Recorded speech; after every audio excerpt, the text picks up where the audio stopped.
Hi everybody, I'm back. Welcome to my flea tail finds.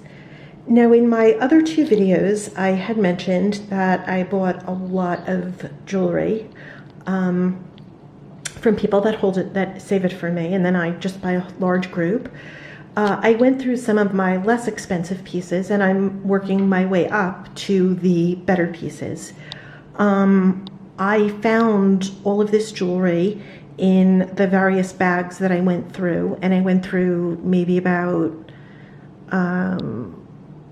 30 or so bags. Again, I mentioned that I spent $420 for everything, and I have already made a profit of probably $400 because I sold some of the gold and some of the other jewelry already. But these are some of the pieces I wanted to individually show you.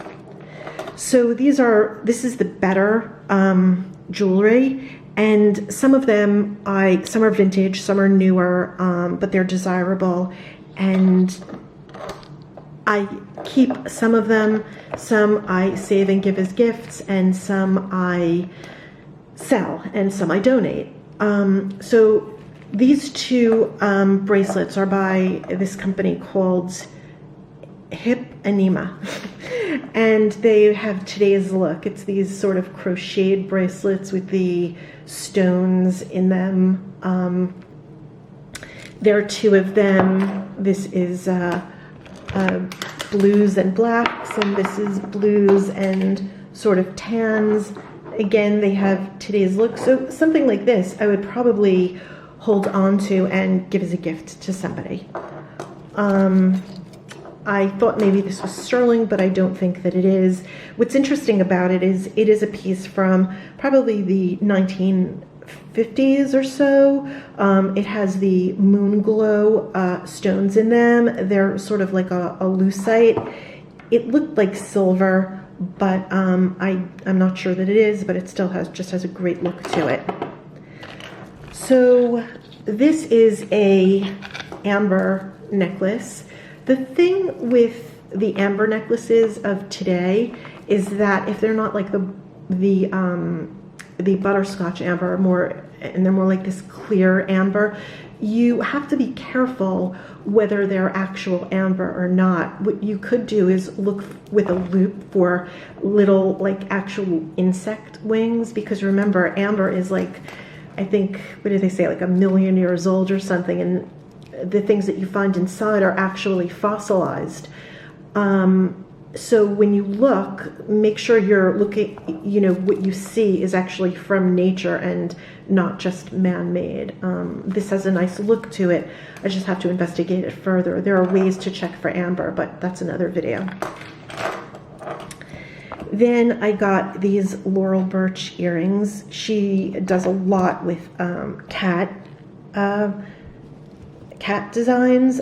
She also does birds. I think she's mostly known for her cats though, but they just have a really, really nice look to them. And they're usually signed on the back by her, and these aren't signed as to what they are. A lot of times she signs them with, she titles her items. Then I came across these earrings. So these sort of have like actually a Kendra Scott look to them. They're Alan Schwartz, and these sold originally for $75, and these were just in the bag. So these I'm going to try to sell. Again, great look. They actually look like they're real. I don't know if you could tell, but they look like they have like sort of little pave diamonds around them. They're rhinestones, but they have a great look to them. Then in my last video, I was talking about jewelry that comes from India. So here's a really nice piece. So I tested it because I thought maybe it was real because it's made so well. It turns out, and this is why, again, I mentioned in my last video, it's important for you to check the stones that come from in the jewelry that comes from India. So this sparkles so magnificently that I thought it was real. It turns out that these stones are not real, but this is a ruby, so I can't figure that out. I'm going to have to check into this further. It's also not set in gold, but the stone, and I know that there are different qualities and whether a stone is clear and pure and where it's from. So I just have to check into this a little further. This is a cute little original by Robert enamel pin. He's collectible. Certain pieces are more desirable than others, but flowers are always in. Then here, I just held on to him. I think he's adorable. He's a cute little puppy dog. He's from Sara Coventry, and she was, as I had mentioned in a past video, like the sort of Leah Sophia of her day, where women would have jewelry parties and they would sell her jewelry, and I guess it was a lot of fun, and some of her pieces are more collectible than others, but I just thought this had a really adorable look to it. Then in this same lot were these little Juicy Couture earrings. They have a nice little sparkle to them. Here's a lapis lazuli and I believe gold-filled necklace. Here is a pair of Givenchy earrings. Here's the other one. Now, these are newer earrings. They still have a really nice look to them. They have a grayish hematite sort of looking tone backing, but they're newer Givenchy, not the more collectible pieces. Then here is a lovely Métis Renoir piece. This is sort of that mid-century modern. It's enamel on copper. Has a really nice look to it.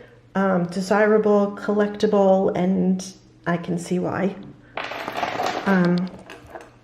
Here's a really nice piece that I usually don't hold on to things, but I just happen to really like this. This is a Christian Lacroix, made in France pin. So these are glass, but they look like Baroque pearls, and there's a little dangly one from the bottom. Has a really, really nice look. This was probably made maybe in the 80s, I would say. Very desirable, very collectible. Then here's a little Gucci charm. So these are also very collectible. I guess you could wear one as a pendant. These came on the Gucci bags or the accessories, and they were a zipper pull. No mistaking them.